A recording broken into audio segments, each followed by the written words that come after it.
Assalamualaikum warahmatullahi wabarakatuh.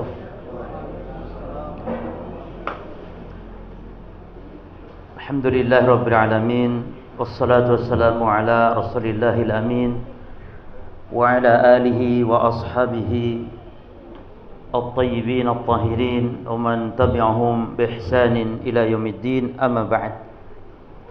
Para jamaah salat maghrib kaum muslimin wal muslimat rahimani wa rahimakumullah, di antara ilmu yang harus kita dahulukan dipelajari, khususnya ketika kita di usia yang sudah tua seperti ini, ada 3 ilmu.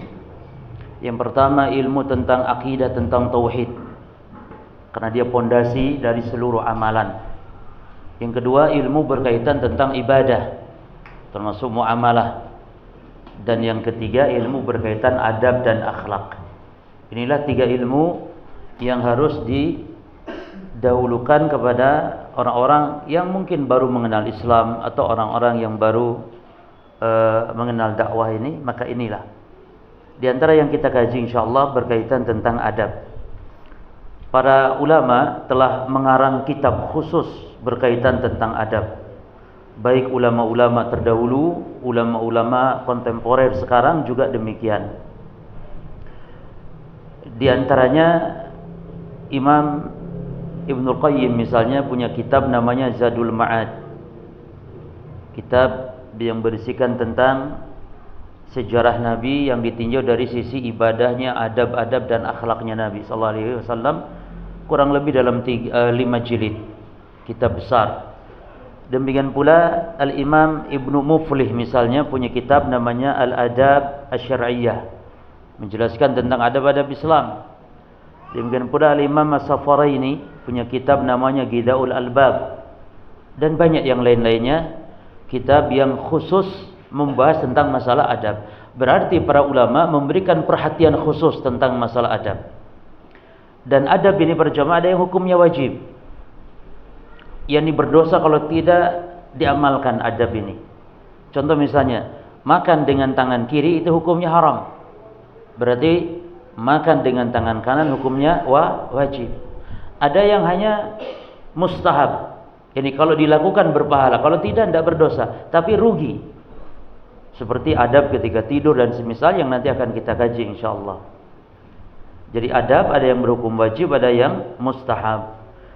Di antara contoh-contoh adab berjamaah yang nampak indahnya syariat ini, yaitu tentang salam misalnya. Nabi menyebutkan tentang salam itu bahwa salam itu termasuk di antara sebab yang membuat kita sesama muslim saling mencintai, dan yang dengan itu pula Allah masukkan surga dengan selamat.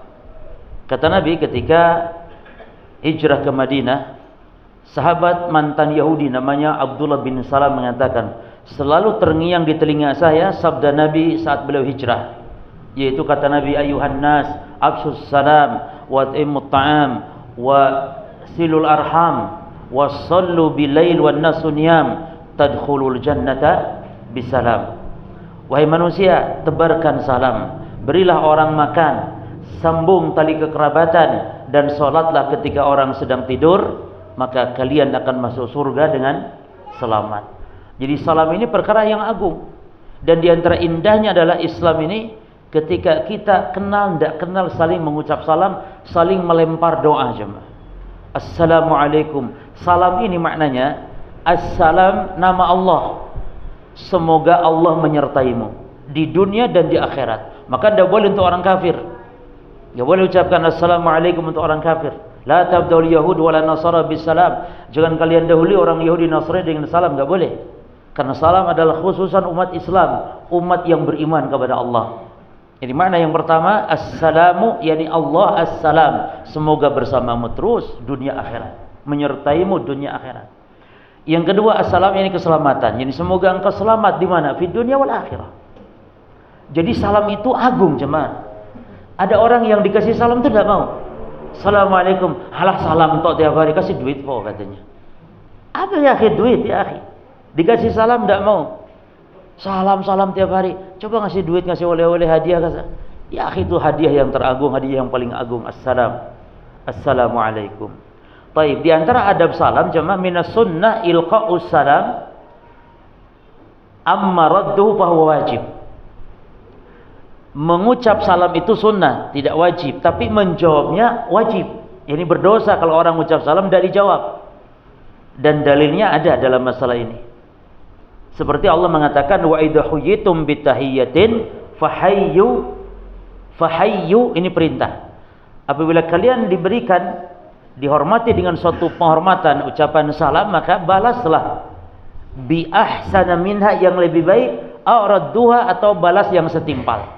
Ini diantara adab mengucap salam. Kalau orang mengucap salam assalamualaikum, kita jawabnya minimal sama, waalaikumsalam. Tapi kata Allah, yang terbaik itu yang dilebihkan, waalaikumsalam dan waalaikumsalam jemaah. Jangan alaikumsalam, itu salah. Salam alaikum salah. Ya, yani waalaikumsalam. Lalu lebihkan warahmatullah. Cukup. Tapi kalau lebih lagi, lebih mantap lagi. Warahmatullahi wabarakatuh. Nah, lalu ada pertanyaan, kalau ada orang mengucap salam karena kan menjawab salam hukumnya wajib. Lalu kalau ada orang mengucap salam kepada orang banyak, apakah setiap orang banyak tadi satu-satu harus jawab salam? Maka jawabannya adalah in sallama rajul ala jamaah. Kalau ada orang mengucap salam kepada orang banyak, seperti saya mengucap salam kepada antum tadi, maka fa in raddu kulluhum fa huwa afdal. Kalau menjawab semuanya itu yang afdal, berarti masing-masing menjawab. Tapi wa in radda wahidun minhum, tapi kalau salah satu saja menjawab, maka saqatal haraj 'alal baqin, maka dosa itu gugur dari yang lain. Jadi tidak berdosa kalaupun tidak menjawab selama yang satu sudah menjawab sebagai perwakilan. Ini namanya wajib atau fardu. Seperti ini fardu kifayah. Yani kalau satu orang melakukan gugur bagi yang lain. Taib. Yang kedua jemaah di antara adab salam, minas sunnah ta'mimus salam. Di antara sunnah adalah mengucapkan salam itu kepada semua orang, baik kenal ataupun tidak kenal. Di antara ciri kiamat sudah dekat.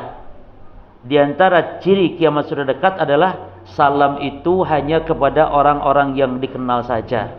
Kata Nabi SAW, inna min asyratis sa'ah, sesungguhnya di antara tanda-tanda kiamat sudah dekat adalah idza kanatit tahiyyah 'alal ma'rifah.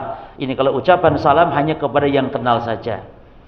Tanda kiamat itu ada yang buruk, ada yang baik cuma. Jadi tidak setiap tanda kiamat jelek, enggak. Menyebarnya kejahilan tanda kiamat. Menyebarnya alat-alat musik, nyanyian-nyanyian tanda kiamat. Jelek. Tapi ada tanda kiamat yang baik, diutusnya Rasulullah. Jadi Nabi Muhammad diutus, itu juga tanda kiamat sudah dekat. Kata Nabi, bu'istu ana was-sa'a kahatain. Aku diutus oleh Allah dengan datangnya kiamat seperti ini dekatnya. Seperti jari tengah dengan jari telunjuk, dekat sekali. Yani Rasul diutus berarti kiamat itu sudah dekat sekali. Sekarang Rasulnya sudah wafat, tambah dekat lagi dengan kita. Jadi tanda kiamat itu ada yang baik, ada yang buruk, ada yang tidak baik, tidak buruk. Perkara yang mubah saja, tidak baik, tidak buruk. Seperti taqarrubul aswaq, pasar-pasar berdekatan. Atau mungkin kata ulama sekarang ditafsirkan dengan begitu mudahnya berjual beli sampai bisa online, bisa tiduran di kamar. Itu bisa ngirim barang sambil tiduran di kamar, bisa transfer uang sambil tiduran di kamar. Ini namanya didekatkannya pasar. Ini mubah, tidak baik, tidak buruk. Taib jemaah, tanda kiamat itu jumlah perempuan 50 kali lipat dibanding jumlah laki-laki. Yani laki-laki 1, perempuan 50. Itu tanda kiamat sudah dekat. Ada seorang ustadz yang keblinger. Seorang ustadz bergelar doktor, dia mengatakan, Nabi katanya mengatakan bahwa wanita nanti jumlahnya berapa? 50 banding 1. Sehingga nanti boleh kawin, laki-laki itu boleh kawin dengan 50 wanita. Kok bisa gitu loh cuma? Dengan menyimpulkan hadis. Betul Nabi mengatakan demikian, bahwa laki-laki 1 banding 50 dengan wanita nanti di akhir zaman. Tapi bukan berarti boleh nikahi 50 wanita. Laki-laki berapa maksimal? Fankihu ma taba lakum minan nisa'i masna wa thulatha waruba. Sahabat ada yang masuk Islam, istrinya 10. Kata Nabi ceraikan 6. Masuk Islam, istrinya 10. Lalu kata Nabi, dulu masih kafir dia, istri 10, tidak masalah. Pas masuk Islam, kata Nabi ceraikan 6. Tinggal berapa? Pilih 4. Jadi tidak boleh. Tidak boleh kita beristri lebih dari 4. Bagaimana ini 50? Wah, enak banget coba. Maka itu sesat dan menyesatkan ustaz tersebut. Inisialnya A, akhirannya I, doktor dia. R-A-Z-I gitu. Siapa? Ya sudah, cari sendiri. Baik, jadi para jemaah, baik, ya itu jelas kesehatan. Tapi sekarang wanita jumlah 50 laki 1. Ini tanda kiamat yang baik atau yang buruk? Gimana? Kalau tersebar minuman keras, ya perzinahan, ini tanda yang jelek, tanda kiamat juga. Sekarang wanita 50 laki 1, ini tanda baik apa tanda buruk? Cuma baik mau poligami ya nih. Makanya kalau Islam tidak mensyaratkan poligami, itu nanti di akhir zaman kemana itu yang 49? Kalau lagi cuma 1, jelas. Tapi ini tanda baik apa buruk? Tidak baik, tidak buruk. Hal yang mubah, yang biasa saja. Tidak baik, tidak buruk. Nah, kata Nabi dalam hadis yang lain, anna baina yaday sa'ah taslimal khasah. Di antara tanda kiamat sudah dekat adalah mengucap salam secara khusus kepada yang dikenal saja. Jadi kita di jalan berpapasan dengan diduga kuat muslim, ucap salam jemaah. Assalamualaikum. Waalaikumsalam. Di kita ini sekarang saking aneh atau saking jarangnya diamalkan menebarkan salam, ya. Ketika ada orang mengucap salam kepada orang yang tidak kenal, itu orang bukan malah menjawab. Kita ucap assalamualaikum, apa kata dia? Ada apa? Lu kok ada apa? Ucap salam ada apa? Jadi dia kaget ketika diucapin salam karena saking tidak pernahnya. Beda kalau permisi, apalagi sampurasun atau yang semisal. Maka ini termasuk diantara kesalahan-kesalahan yang sudah dianggap biasa. Tidak boleh demikian. Tapi para jemaah sekalian, diantara adab salam adalah minas sunnah, yang sunnah itu an yusallim ar-raqib 'alal mashi, yang naik kendaraan mengucap salam kepada yang jalan. Wal mashi 'alal qa'id, yang jalan mengucap salam kepada yang duduk.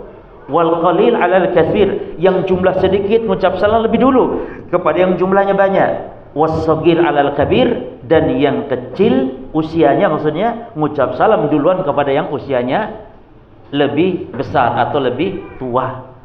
Demikian dalam hadis Bukhari, yusallimu raqib 'alal mashi wal mashi 'alal qa'id wal qalil 'alal katsir, yakni yang naik kendaraan. Jadi ini hikmahnya supaya tidak menimbulkan ujub, sombong, takabur, ya. Jadi apalagi kendaraannya mahal, mewah, lebih pantas untuk mengucap salam duluan kepada yang sedang jalan kaki.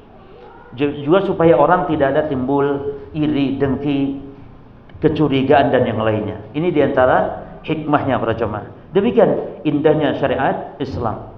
Baik. Lalu bagaimana kalau taqabala masyian aw raqiban, faman yabda bis salam? Kalau ada orang sama-sama ini jalannya sama-sama, papasan sedang sama-sama jalan atau sama-sama naik kendaraan, maka siapa yang duluan, maka jawabannya adalah asgharuhuma, yang duluan mengucap salam yang paling kecil usianya daripada yang tua, kalau sama-sama berpapasan seperti ini. Lalu kalau fisin nisawa, kalau dalam usia sama, yakni sama usianya, maka wa khairuhuma, yang terbaik adalah alladzi yabda'u bis salam, yang terbaik yang memulai salam kalau usianya sama. Berarti kalau usia sama rebutan, mana yang duluan itu yang terbaik. Demikian. Ini adab jemaah. Kita gunakan ini. Jangan sampai tidak digunakan karena ibadah. Ucap salam itu ibadah. Kalau menggunakan adab, maka dia akan berpahala. Dan lafaz salam itu jemaah, yang pertama assalamualaikum, yang kedua assalamualaikum warahmatullahi, dan yang ketiga assalamualaikum warahmatullahi wabarakatuh. Ada 3 lafaz berarti. Assalamualaikum saja boleh, tapi pahalanya 10. Kalau sampai warahmatullahi 20, kalau sampai wabarakatuhu berapa? 30. Yang menjawab sebagaimana tadi kata Allah, jawab yang semisal atau lebih. Bagaimana kalau sudah wa barakatuhu, kita pengen lebih? Orang mengucap salam, assalamualaikum warahmatullahi wabarakatuh, sampai wabarakatuh, kita jawab lebih atau cukup wabarakatuh para jemaah? Maka jawabannya, kalau sudah sampai wabarakatuh diucapkan salam, maka kita tidak disyariatkan untuk menjawab lebih dari wabarakatuh. Misalnya, waalaikumsalam warahmatullahi wabarakatuh wa ihsanuhu wa maghfiratuhu. Terus doa lagi, apanya Allah lagi, ampunan Allah. La. Cukup, selesai. Karena itu sudah pol, sudah sampai wa barakatuhu, ya. Baik, para jemaah sekalian, di antara adab salam yang kadang kita lalaikan adalah mengucap salam itu terus berulang ketika kita berpisah, terhalang, keluar masjid, masuk lagi masjid, keluar rumah, masuk lagi ke rumah, atau berpapasan, terhalang tembok misalnya saja, terhalang pohon saja, ketemu lagi, salam lagi jemaah. Subhanallah. Jadi jangan marah, loh tadi kan sudah salam melulu nih. Subhanallah. Jadi kita sudah ketemu, salaman, assalamualaikum, waalaikumsalam, jalan, kehalangi tembok, ketemu lagi, assalamualaikum lagi, nah jawab lagi, waalaikumsalam warahmatullah. Di dalam hadis disebutkan, idalaq yahadukum akhah, kalau salah seorang kalian ketemu saudaranya, maka falyusallim alaihi, ucapkan salam. Kata Nabi SAW, fa in halat bainahuma syajarah au jidar, lalu setelah itu terhalang seandainya oleh tembok, oleh bangunan atau oleh batu misalnya, summa laqiyahu, lalu ketemu lagi, kata Nabi, falyusallim alaihi, ucapkan lagi salam. Jadi terus salam. Sudah salaman, kita keluar, lalu masuk lagi, assalamualaikum lagi. Yang diucapin salam, loh tadi udah, masih sudah, ucap salam lagi. Dan ridho, kita diucapkan salam. Baik jemaah, khusus bagi para pejabat ini, tolong diperhatikan. Para pejabat yang suka pidato di hadapan jamaah yang di situ campur muslim dan kafir. Ya, para pejabat suka rapat-rapat, di situ ada muslim, ada kafir. Bagaimana ucapan salamnya?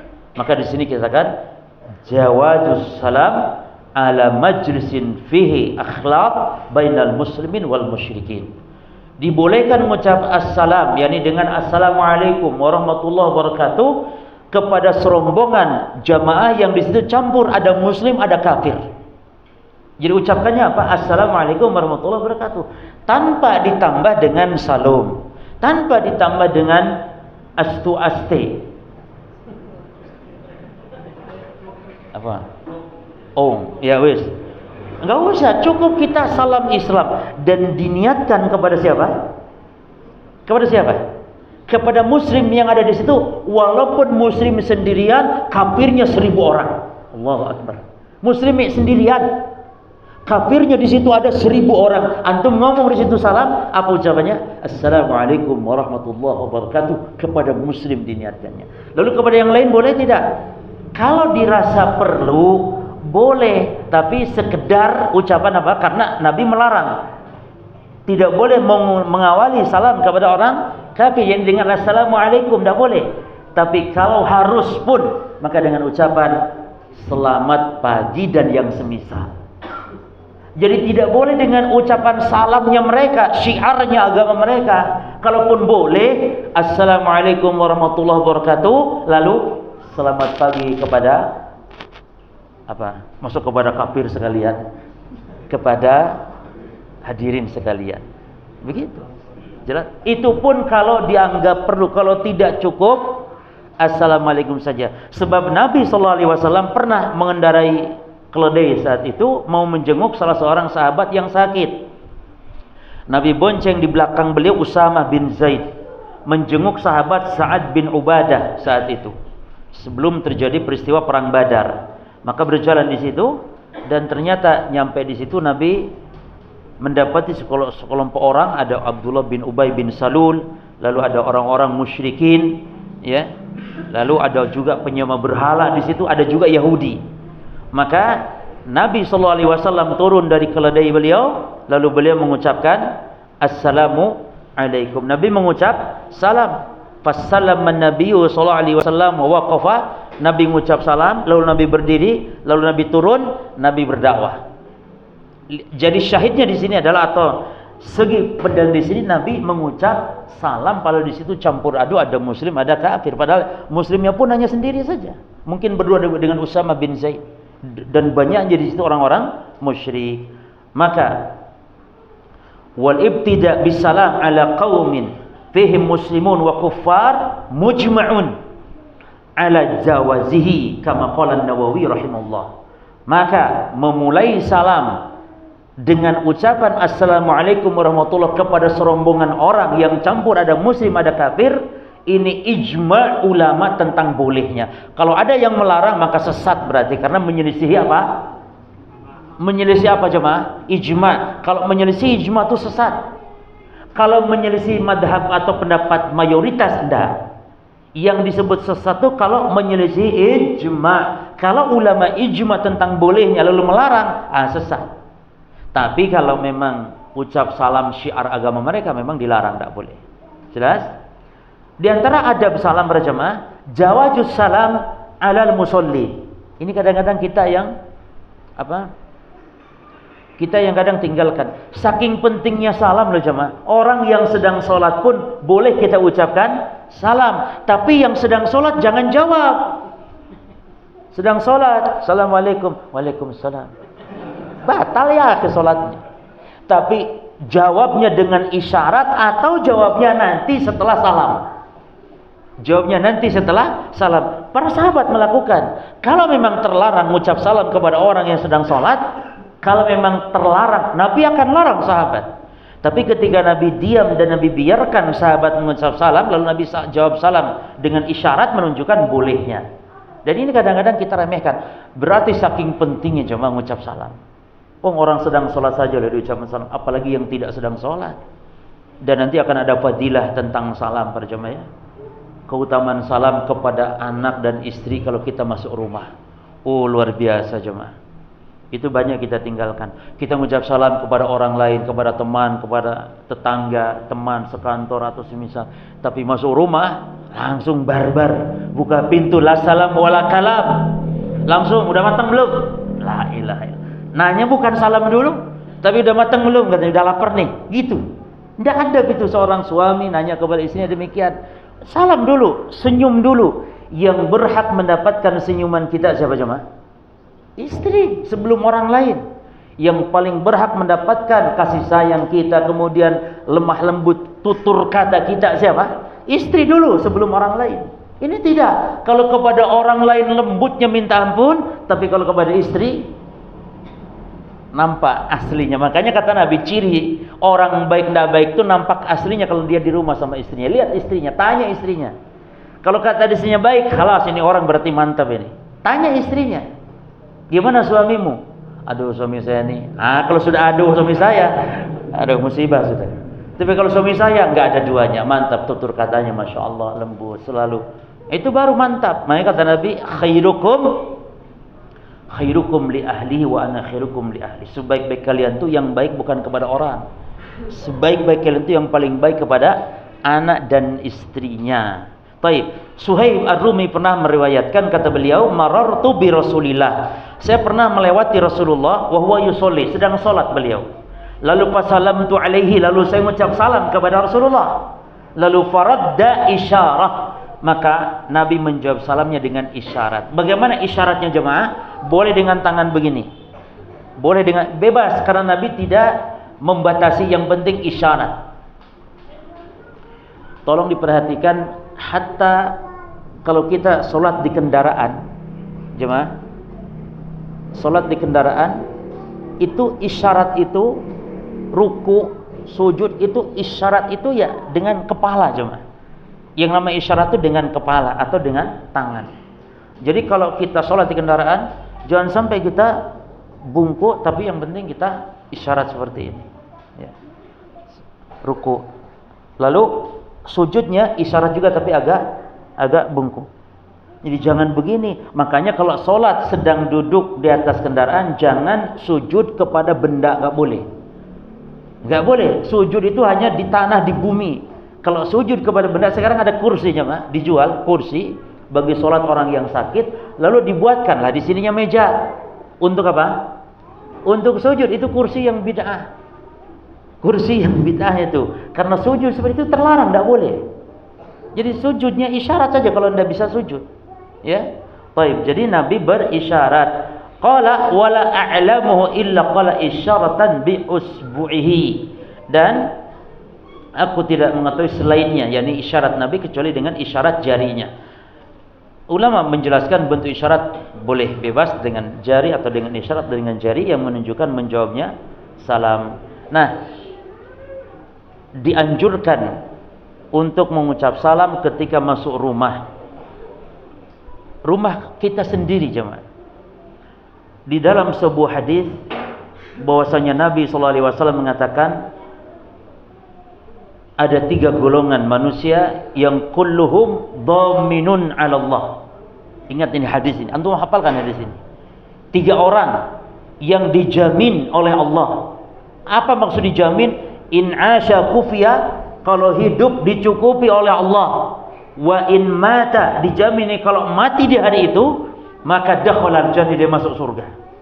Apa 3 ini, jemaah? Yang pertama, man dakhala baitahu bisalamin fahuwa dhaminun 'ala Allah. Yang pertama, siapa yang masuk rumahnya lalu dia ucap salam. Masuk rumah itu dengan salam. Anak dan istri kita, assalamualaikum. Biasakan, jemaah, jangan pernah luput. Dijamin oleh Allah. Kata Nabi bahwa dhaminun 'ala Allah azza wa jalla. Maka orang yang masuk rumahnya mau ucap salam kepada istrinya, kepada anaknya, maka dijamin oleh Allah. Kalau hidup dicukupi kebutuhannya, kalau mati dimasukkan ke surga. Yang kedua dan ketiganya sebenarnya bukan bahasan kita, tapi tidak masalah. Apa yang keduanya? Wa man kharaja ilal masjid. Siapa yang keluar dari rumahnya menuju bersolat berjamaah ke masjid, maka bahwa dhaminun 'ala Allah. Maka kalau ada orang mati sedang jalan ke masjid, maka dia dijamin Allah masuk surga.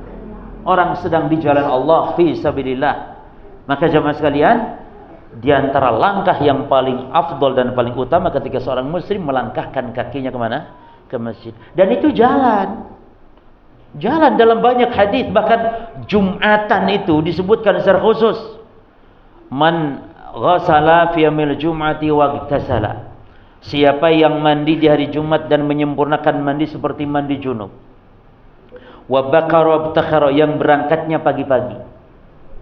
Kan di dalam hadis ada yang orang berangkat di jam pertama seperti berkurban onta, yang kedua seperti berkurban sapi, yang ketiga kambing, di jam yang keempat berkurban apa yang keempat? Ayam.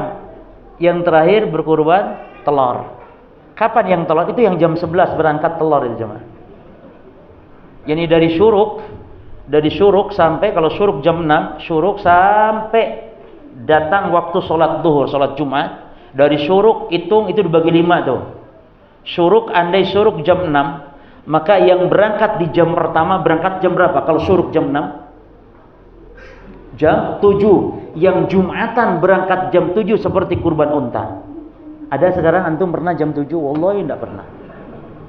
Yang jam kedua, yakni jam 8 kurban sapi. Yang jam ketiga 9 kurban kambing. Yang 10 kurban ayam. Yang jam 11 itu antum telur tak dapatnya. Tiap Jumat telur dapatnya. Bahkan banyak yang telur pun gak dapat. Kapan? Imam naik mimbar. Imam naik mimbar sudah, telur pun gak dapat. Jelas, jemaah? Makanya masjid di hari Jumat itu, di Saudi itu masjid, kalau sop pertama pakai ini, jemaah, pakai sandaran. Karena untuk orang-orang yang datang awal butuh sandaran. Awal loh, jemaah, jam 7, jam 8 gimana? Di masjid. Makanya orang seperti itu biasanya kalau masjid nggak ada ini, nggak tahan duduk di sop pertama, dia datang paling awal, memang cuma nanti ujung-ujungnya sopnya paling akhir, karena nyender di belakang di tembok atau di dinding minimal, baca doanya bismika Allahumma ahya wa amut. Jadi kalau bisa di depan. Syaratnya kata Nabi, wa yamshi wa lam yarkab. Jumatan itu yamshi wa lam yarkab, jalan kaki dan tidak naik kendaraan. Lalu syaratnya wadana minal imam. Dana minal imam, dekat dengan imam. Apa ganjarannya? Kana lahu bikulli khatwah, bagi dia setiap langkahnya ajrus sana min siyamiha wa qiyamiha. Setiap langkahnya diberi pahala 1 tahun puasa dan tahajud. Yani 1 langkah puasa setahun, tahajud setahun puasa. Selangkah lagi, yani 100 langkah. Berapa tahun puasa tahajud? 100 langkah. 100 tahun cuma. Pahala tahajud, qiyamiha, wasiyamiha, puasa dan tahajud. Ini yang berangkat ke masjid dan jalan kaki. Maka jangan, enggak boleh naik motor. Jangan. Kecuali kalau jauh. Masjid dekat ya, masjid 50 meter naik motor. Taib. Nah, jadi orang yang keluar ke masjid, yang terakhir siapa yang mendapat jaminan Allah? Wa man kharaja fi sabilillah, yang keluar di jalan Allah berperang. Taib. Ini banyak adab-adab tentang salam. Contoh sekarang tentang makan, jemaah. Bagaimana adab Islam? Yang pertama, Islam melarang makan dari gelas piring bejana yang terbuat dari emas dan perak. Dilarang dalam Islam. Ini adab yang sangat agung sekali, karena menimbulkan kesombongan. Dan lagi pula emas, perak, piring, gelas seperti itu bagi orang kafir di dunia. Kalau kita nanti orang beriman, kapan makan dengan terbuat dari bejana, dari emas dan perak? Dan itu emas perak surga. Yani ketika kita nanti masuk surga. Makanya kata Nabi sallallahu alaihi wasallam bahwa bejana emas dan perak itu lahum, yani bagi mereka orang-orang kafir di dunia. Itu gayanya orang kafir. Kita orang beriman tidak boleh. Jelas, karena menunjukkan juga bab tawadhu', ya, merendahkan diri kita di hadapan Allah Subhanahu wa taala. Contoh yang kedua, jemaah, larangan ketika makan. An-nahyu 'anil akli muttaqian. Kalau makan itu dilarang bersandar atau munbatihan ala wajhi, atau bertelungkup seperti kalau tentara begini, apa namanya? Bertiarap. Tidak boleh makan seperti itu. Termasuk makan sambil tiduran. Tidak boleh makan sambil sender begini. Karena menunjukkan kesombongan, seolah tidak butuh makanan. Makanan itu cuma dalam Islam harus dihormati, dimuliakan. Tidak boleh kayak makan kayak tidak butuh gitu cuma. Tidak boleh. 1 butir nasi jatuh, kalau bisa diambil dimakan. Bentuk kita adab, jemaah. Maka dalam Islam juga tidak boleh mencela makanan. Termasuk makanan dicela itu misalnya, ya, kata Imam Nawawi, bentuk mencela makanan itu ngomong hadza malih. Jadi ini rasanya asin, ini keasinan. Itu sudah termasuk mencela itu. Terus bagaimana Ustaz kalau istri kita masak lalu keasinan? Bagaimana, apakah enggak boleh boleh saja dibilang, "Dek, ini kayaknya yang masak pengen kawin lagi ini.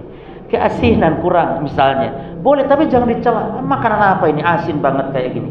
Enggak boleh begitu. Jelas? Dan istri itu kalau masak enak, ya dipuji itu jemaah. Jangan ketika kurang dicela, tapi ketika enak enggak dipuji. Ada seorang syekh bercerita bahwa ada jamaah dinasihati di masjid. Kata syekh, "Ya fulan, kita ini harus berbuat baik kepada istri kita. Yani cobalah puji kecantikannya, puji kebaikannya kalau masak. Puji sesekali, karena memuji istri, menyenangkan, ini ibadah." Ada orang yang tersentuh, yang dia memang selama ini dia pernah muji istrinya kalau masak. Maka dia praktekkan pulang ke rumah apa yang dikatakan oleh syekh tadi. Pulang ke rumah, maka dia disidangkan oleh istrinya soto atau yang semisal. Lalu ingat kata-kata syekh tadi. Dia makan soto 1 suap begitu, lalu dia puji istrinya. Ingat syekh tadi menasihati agar puji istri. Lalu dia bilang, kata suami tadi, "Masya Allah, ini soto mantap, nggak ada restoran manapun enaknya kayak gini. Ini soto luar biasa." Istrinya malah marah, jemaah. Kata istrinya, "Kurang ajar kamu, Mas," katanya. "Selama ini aku masak nggak pernah kau puji. Giliran ini soto dikiriman tetangga kau puji. Kurang ajar memang kamu," katanya. Kena batunya karena tidak pernah puji istri. Ya gitu, jemaah. Ya. Makanya pernah juga dibuat angket itu. Coba katanya istri-istri kalian tuh di SMS, di WA, bilang aku cinta kamu. Gimana jawabannya? Rata-rata jawaban istrinya apa? Kau suruh gila kah katanya itu? Dibilang aku cinta kamu, kau suruh gila. Karena memang tidak pernah selama ini mengucapkan kata-kata itu. Bahaya jemaah. Istri kita bisa dapat dari orang lain kata-kata itu. Kalau tidak dari kita, dari siapa? Dari orang lain dia. Maka wajar terjadi kerusakan dalam rumah tangga, perselingkuhan, karena istri ini kurang yakni rayuan dari suaminya. Yang itu halal bahkan ibadah. Ya. Ada suami yang sikapnya dingin, istrinya selingkuh dengan seorang, ya, di sekitar sini. Gak boleh coba. Ini kita di antara hikmah kenapa harus lembut sama istri, supaya istri itu merasa kitalah satu-satunya lelaki pujaannya, nggak ada yang lain. Walaupun antum hitam jelek, tapi tetap antum yang terganteng menurut istri, karena antum baik, ya baik. Karena percuma ganteng tapi makan hati, kan percuma. Maka yang penting itu ya ganteng ya baik, ya. Baik. Jadi dilarang, cuma disebutkan dalam hadis bagaimana Nabi melarang makan sambil muttaqi, yakni makan sambil bersender atau bersandar.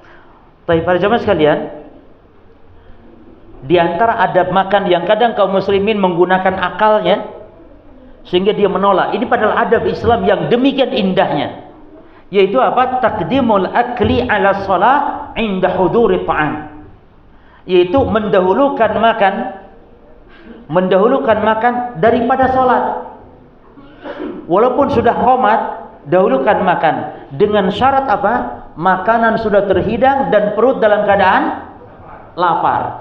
Jadi kalau dua syarat tidak terpenuhi, tetap nggak boleh. Dahulukan sholat.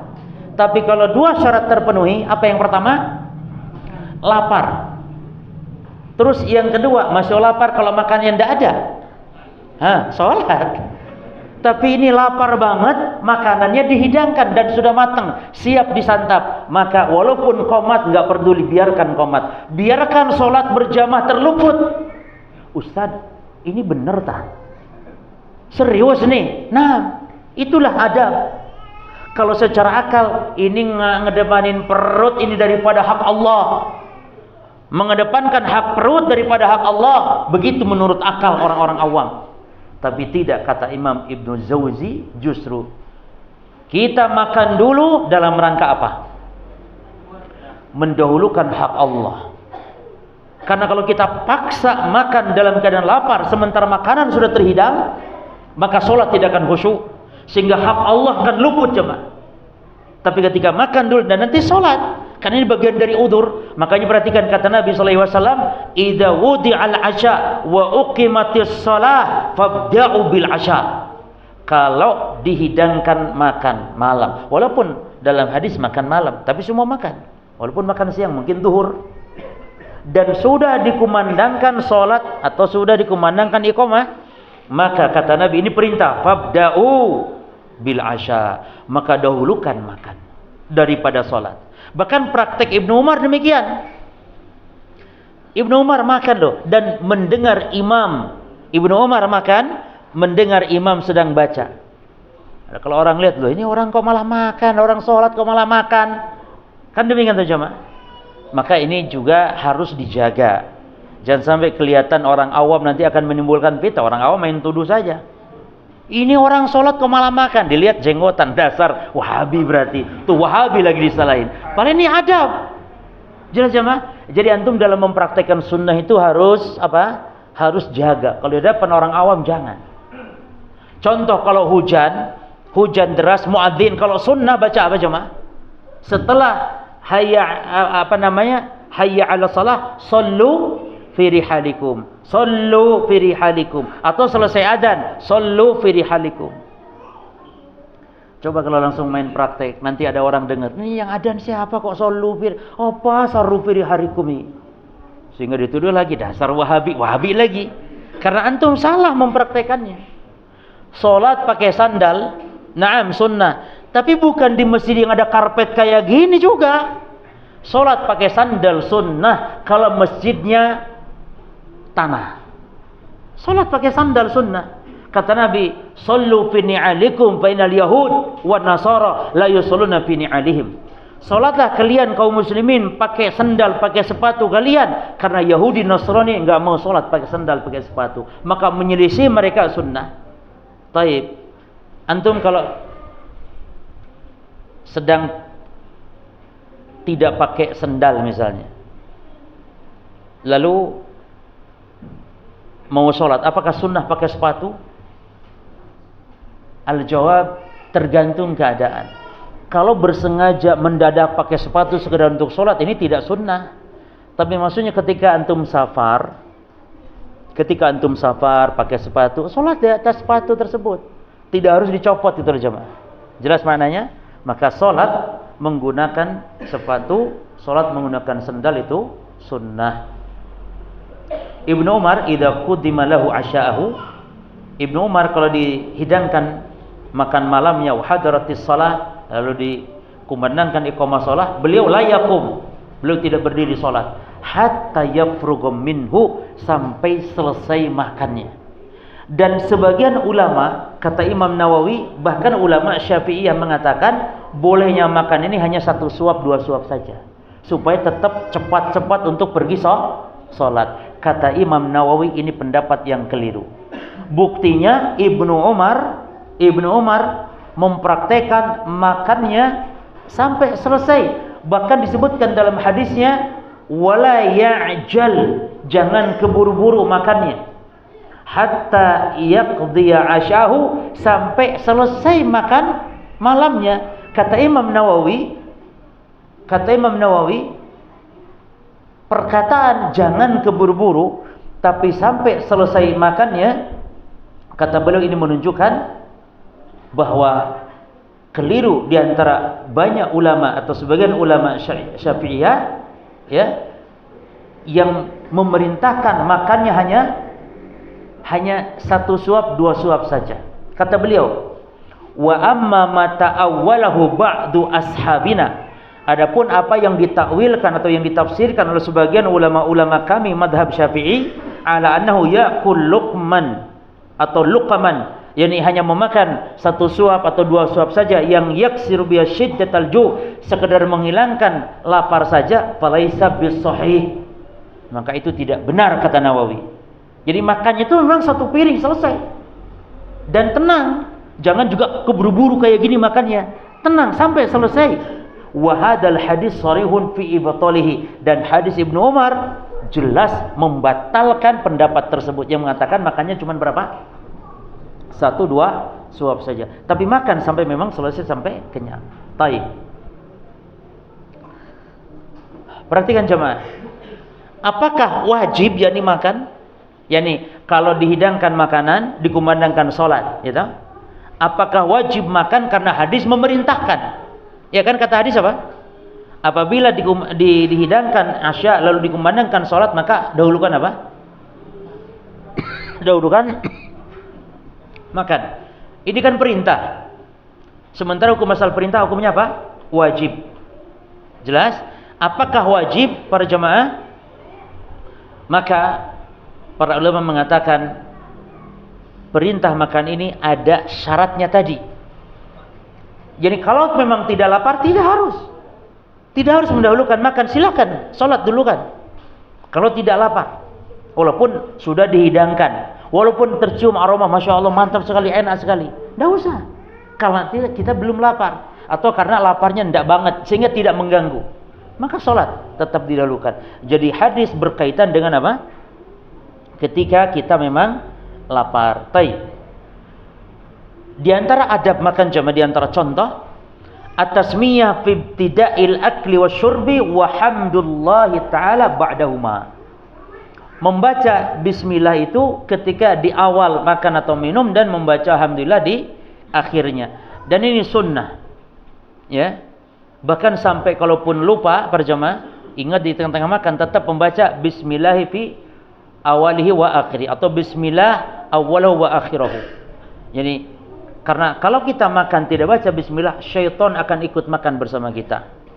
Termasuk kalau kita jima dengan istri, tidak baca bismillah, maka syaitan ikut menjima istri kita. Na'udzubillah. Maka itu yang disebut kata Allah, wa yusyariku fil amwal wal aulad. Jadi setan itu bersekutu dengan kita dalam hal anak dan harta. Bersekutu, ikut juga nebeng. Makanya anak yang kalau tidak baca bismillah, kenapa anaknya nakal dan semisal? Karena itu ditebeng oleh syaitan. Demikian dohirnya hadis. Oleh karena itu para jamaah, jangan lupa baca bismillah. Sebab orang yang baca bismillah ketika jima dengan istri, in qudira alaihi walad, kalau seandainya ditakdirkan dari hasil jimanya anak, maka lam yadurahu asyaitan abadan, tidak dimudaratkan, diganggu oleh syaitan, termasuk makan, ya.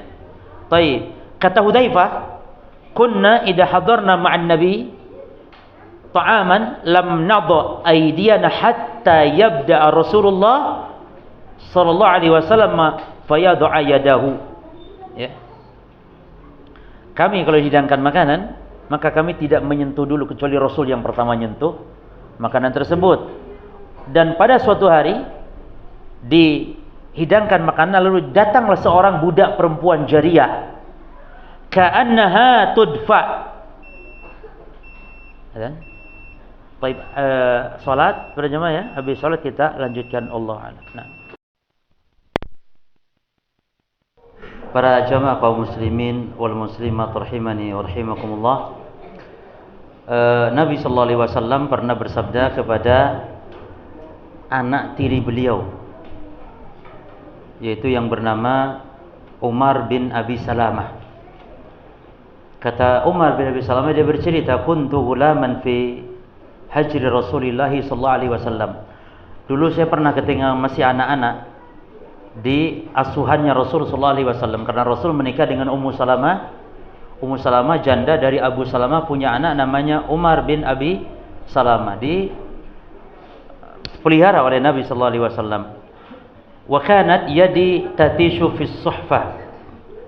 Lalu ketika makan saat itu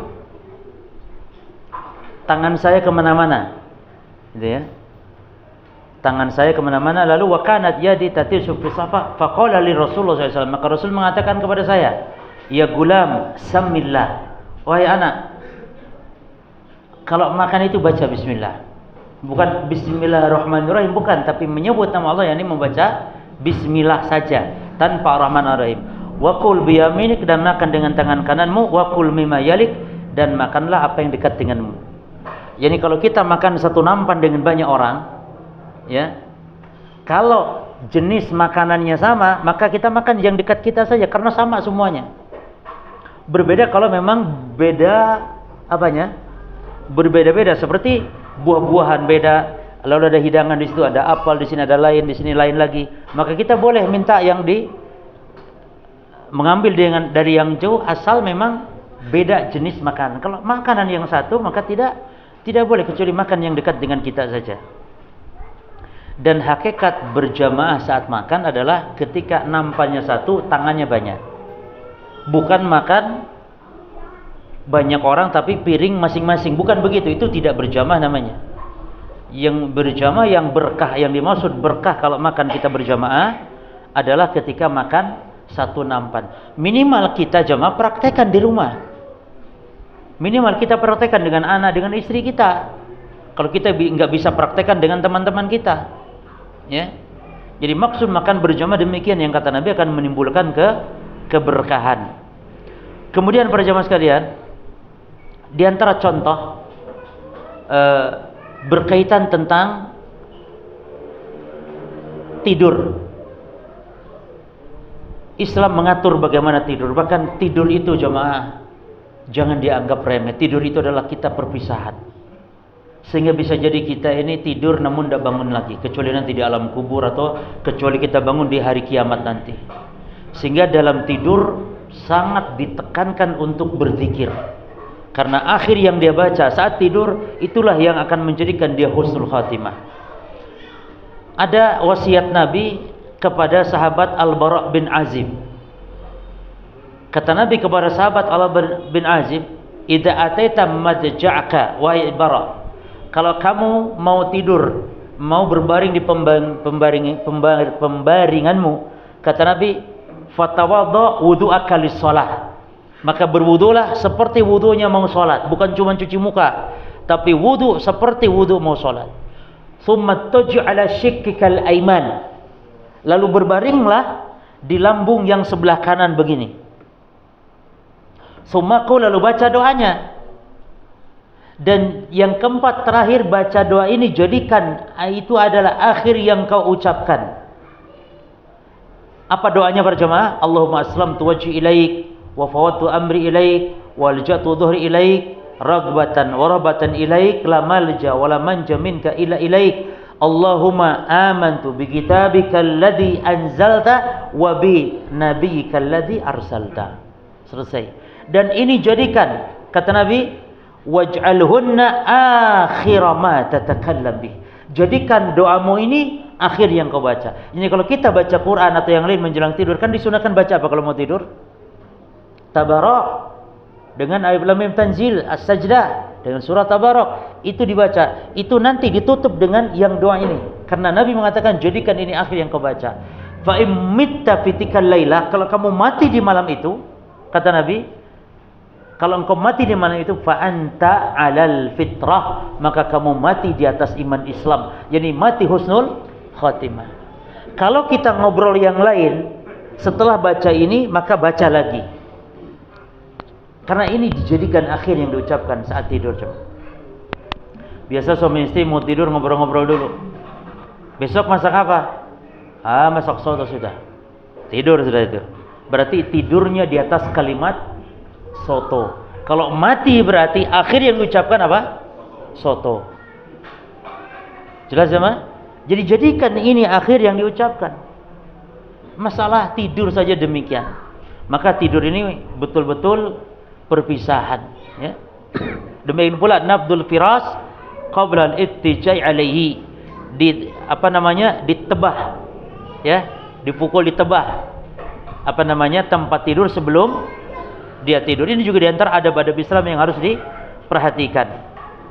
Kemudian para jamaah, an-naum ala shikkil aiman, dan tidak boleh tidur itu tengkurap, karena itu adalah tidurnya atau bentuk tidurnya ahli neraka, waliyadzubillah. Jadi tidur yang dilarang itu tidur tengkurap seperti ini, ya. Jadi tidur itu ima terlentang, atau yang sunnah adalah dengan menghadapkan lambung yang sebelah kanan, lalu membaca ayat Al-Quran. Itu diantara sunnah adab-adab ketika mau tidur. Diantara yang pertama ayat kursi, jemaah. Ayat kursi itu minimal sehari 8 kali. Sehari minimal 8 kali. 5 kali setiap selesai salat. Man qara ayatal kursi fi duburi kulli salatin maktubatin lam yamna'hu min dukhulil jannah ila an yamut. Siapa yang baca kursi di setiap selesai salat fardu, maka tidak ada yang menghalangi masuk surga, kecuali mati. Artinya kalau mati masuk surga. Enteng loh jemaah. Jalan ke surga itu gampang, enteng. Baca kursi setiap selesai salat 5 kali. Lalu kapan lagi yang duanya pagi dan petang. Berarti total berapa tuh? 7. Tambah 1 kapan? Ketika mau tidur. Fala yazalu minallahi hafid hatta yusbih. Kamu dijaga Allah sampai subuh. Kalau tidur membaca ayatul kursi, dijaga dari maling, dijaga dari syaitan, dijaga dari sihir, teluh, santet dan semisalnya. Ini ayat kursi luar biasa jemaah. Baik. Di antara yang dibaca lagi adalah surah Al-Mu'awwidzat. Al-Mu'awwidzat itu adalah 3 surat, 3 qul.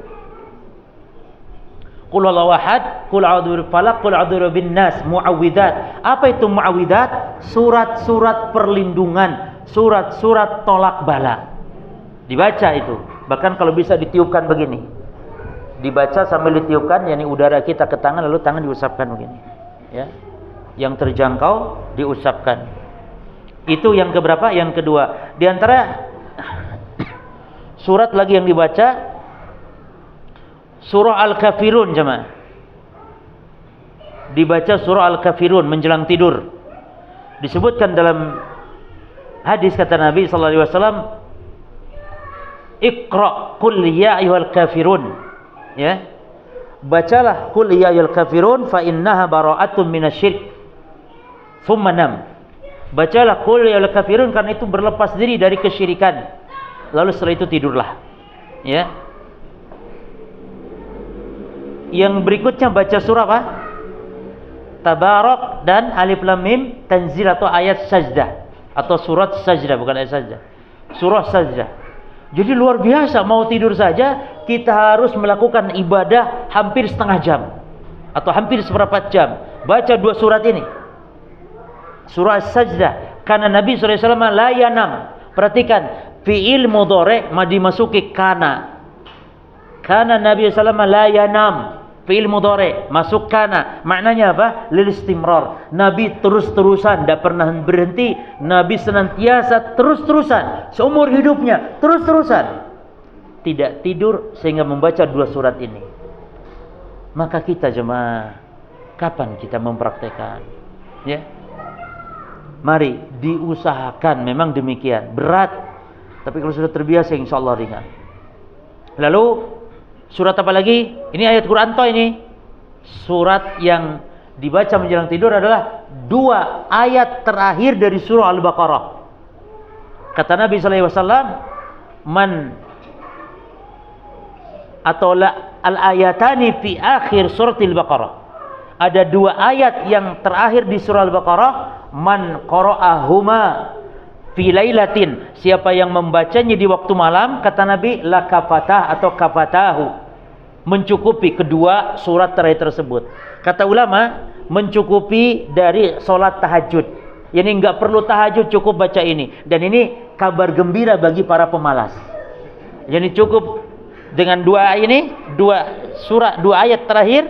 Yani yang mana ayatnya jemaah? Amana rasulu bima unzila ilaihi min rabbi wal mu'minun kulun amana, dan seterusnya sampai terakhir. Yani 2 ayat terakhir surah Al-Baqarah. Yang kedua makna mencukupi, yani mencukupi dari mara bahaya. Mencukupi dari mara bahaya sebagai tolak bala. Ya. Kata Imam Nawawi, kafatahu, mencukupi kedua ayat terakhir dari Al-Baqarah tersebut, yani kafatahu min qiyamil lail, mencukupi dari tahajud. Waqila, dan ada pendapat ulama, ai minasyaitan, mencukupi dari dijaga dari syaitan. Waqila minal afat, bisa juga dijaga dari mara bahaya. Wa yuhtamal al jami', kata Imam Nawawi, bisa juga maknanya ya semuanya benar. Ia mencukupi dari tahajud, dia mencukupi dari syaitan, mencukupi dari segala mara bahaya. Lalu ini Quran toh jemaah ya. Quran saja tadi ditambah zikir-zikirnya. Kenapa mau tidur demikian hebatnya jemaah? Ya zikir, ya baca Quran, karena tidur pelepasan. Bisa jadi itu akhir kita hidup.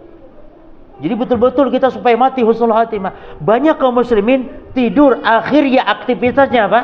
Remote control. Kalau dia sedang nonton sinetron, tidur dia. Tidur sedang nonton bola tanpa zikir, wala doa, wala qiraatul Quran. Ini musibah para jamaah. Baik. Jadi di antara zikir-zikir yang tadi yang dihafalkan, dijadikan terakhir yang kita baca. Ya. Ada lagi, dan antum ingat, zikir-zikir tidur ini berkaitan tentang masalah hari kiamat. Di antara zikir yang dibaca Nabi ketika tidur adalah Allahumma qini, ya Allah, pelihara aku adzabaka, dari adzabmu, yauma tab'atsu ibadaka, pada saat hari hamba-hambamu dibangkitkan. Dibaca 3 kali. Jadi doa ini luar biasa. Maka antum klik silakan, ada doa, ada aplikasi namanya apa doanya. Itu di situ ada lengkap semua doa berkaitan dengan tidur. Terakhir jemaah, adab Islam yang demikian indah tentang safar jemaah.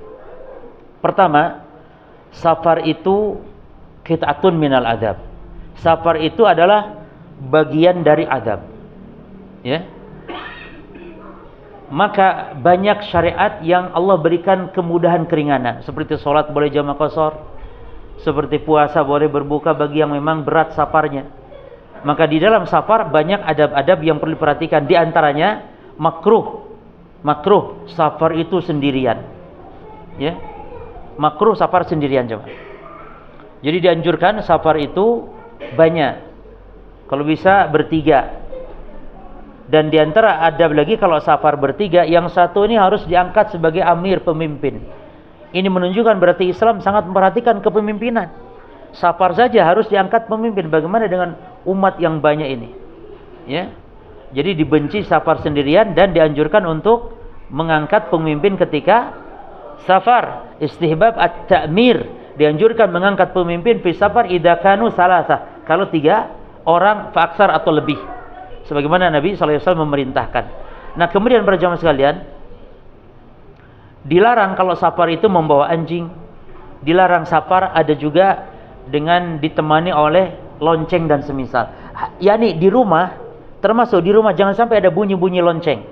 Karena malaikat la tashabul malaikah, malaikat yakni tidak akan menemani sekelompok orang yang pihak kalbun wala jaras, yang ada anjingnya dan ada loncengnya. Jadi kita pun kalau hewan jangan dikasih lonceng hewan itu. Ya, dikasih kalung lonceng dan semisal. Di rumah juga jangan ada bunyi-bunyi lonceng.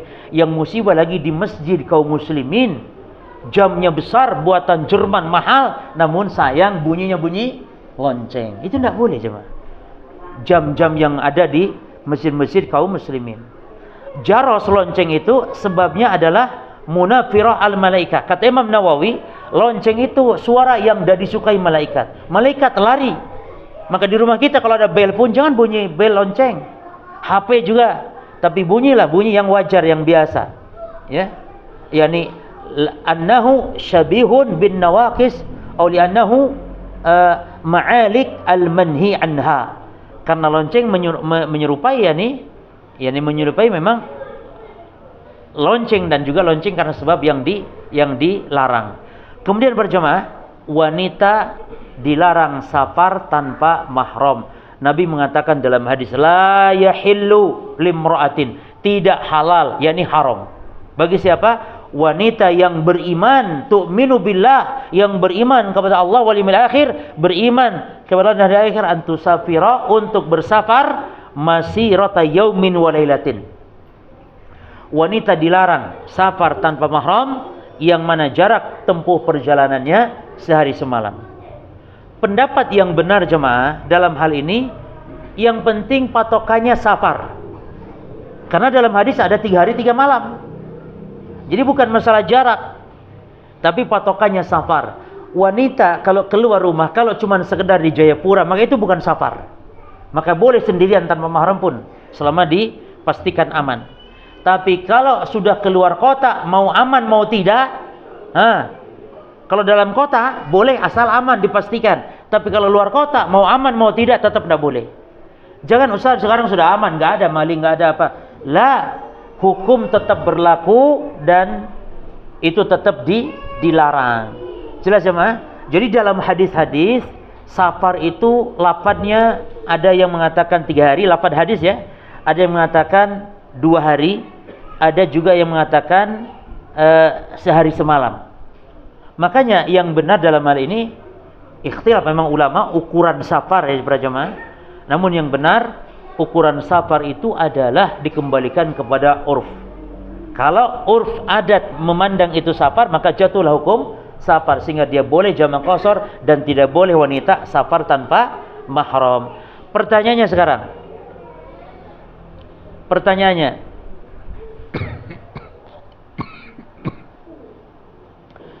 apa batasan yang disebut dengan mahram? Taib jemaah, mahram itu kemarin sudah kita jelaskan sedikit ya. Mahram itu, kalau yang mahram yang selamanya itu ada 3 macam ya. Mahram karena nasab, dan ini ada 9 semuanya, setiap kerabat selain sepupu. Yang kedua mahram karena pernikahan, ada 4, yaitu mertua, menantu, anak tiri dan ibu tiri. Lalu mahram karena persusuan, maka seperti mahram dalam nasab. Jelas jemaah? Taib. Nah, yang dimaksud mahram di sini adalah mahram yang apa? Yang ta'bid. Yang ta'bid yang untuk selamanya tadi. Yang dibolehkan safar dengan mahram. Dan syarat mahram, perhatikan syarat mahram yang boleh safar. Yang pertama, an yakuna musliman. Mahram itu harus muslim. Mahram harus muslim. Kalau dia kafir, walaupun dia saudara, enggak boleh. Ya. Maka kalau kafir falaysa bimahram, kecuali walaupun kafir dia bapak, baru boleh. Ammal abul kafir, adapun bapak yang kafir, bapak bagi si wanita yang muslimah, maka fa innahu mahramun libnatihil muslimah. Dengan syarat tentu aman. Bapaknya ini aman. Ini dibolehkan kafir tapi hanya bapak. Berarti kalau cuma saudara enggak boleh. Jelas ini cuma asy-syartus tsani an yakuna balighan. Syarat kedua mahram harus yang baligh. Kalau anak-anak misalnya masih anak-anak, bagaimana anak menjadi mahram? Untuk safar, sementara safar butuh kawalan, maka anak kecil layak fi an yakuna mahraman fis safar. Karena maksud mahram dalam safar apa? Himayatul mar'ah, menjaga wanita. Lah anak kecil bisa ditipu sama orang jahat. Maka anak kecil tidak bisa dijadikan mahram. Yang ketiga kira-kira apa jemaah? An yakuna, kalau syarat harus dewasa, berarti berikutnya an yakuna aqilan. Harus berakal. Orang gila boleh jadi mahram? Punya adik atau kakak muslim tapi gila. Ya, bagaimana orang gila bisa jaga? Ya. Taib. Yang berikut berapa? Taib. Apakah syarat mahram itu harus sami'an? Al-jawab la. Tidak bersyarat. Harus mendengar. Yani ada mahram tuli boleh tidak? Tuli boleh? Boleh. Ya. Boleh. Karena mata ini sudah mencukupi. Walaupun dia tuli. Ya tahu? Taib. Syarat atau yang berapa? Ya sudah cukup. Berapa tadi? 3 apa tadi syaratnya? An yakuna musliman. Yang kedua an yakuna balighan. Yang ketiga an yakuna aqilan. Maka fal majnun la yasihu ay yakuna mahram. Maka orang gila tidak sah untuk menjadi mahram. Ya. Taib. Wanita dibolehkan diberi keringanan safar tanpa mahram dalam 3 keadaan. Wanita boleh safar tanpa mahram dalam berapa keadaan? 3 keadaan. Yang pertama, wanita kafir lalu masuk Islam di negeri kafir. Dan negeri kafir ini negeri kafir harbi. Paham di sini? Ada wanita masuk Islam, tapi masuk Islam di negeri apa? Negeri kafir harbi. Maka wanita ini boleh dia untuk safar sendirian, kabur dari negeri itu ke negeri mana? Ke negeri kaum muslimin, meminta perlindungan. Jelas? Boleh karena darurat. Taib. Yang kedua, al-asirah, wanita yang ditawan untuk takhallasat minal kufar. Wanita muslimah ditawan oleh orang kafir, maka boleh kabur dalam tawanan untuk safar walaupun sendirian. Enggak perlu cari mahram, sudah kabur. Ya. Taib. Al-jim. Yang ketiga, al-mar'ah idan qata'at mina ar-rifqah. Wanita yang terputus dari rombongan. Kalau ada wanita putus dari rombongan, bagaimana jemaah? Apa diam di situ? Boleh. Dia safar sendirian terpaksa, ya, karena sebab terputus dari rombongannya. Boleh untuk safar sendirian. Baik, saya kira cukup insyaallah, dan ini ada hadiah para jemaah. Kita tanya. Harus habis semua? Atau untuk besok? Besok. Ini kasih yang ini 1, yang ini 1. Atau ada akhwat? Ada akhwat? Ibu-ibu ada? Halo? Ada, alhamdulillah. Pertanyaan untuk ibu-ibu dulu. Nanti siapa yang jawab nanti dikasihkan hadiahnya.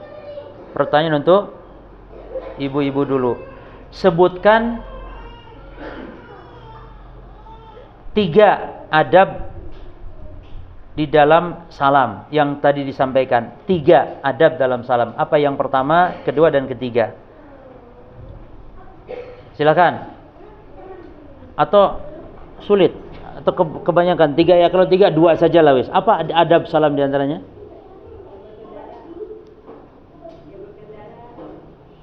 Ya. Yang duduk, terus yang duduk. Terus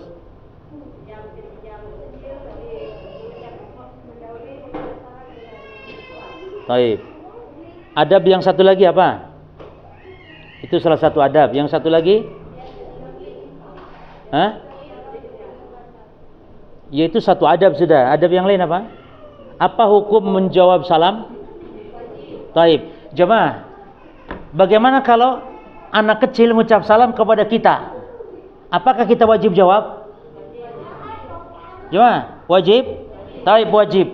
Lalu sebaliknya, kalau kita mengucap salam kepada anak kecil, apakah anak kecil wajib jawab salam? Apakah anak kecil wajib jawab salam kalau kita mengucap salam kepada mereka?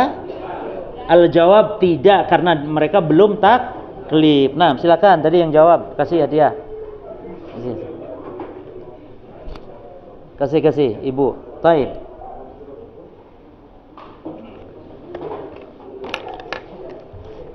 Untuk ikhwan,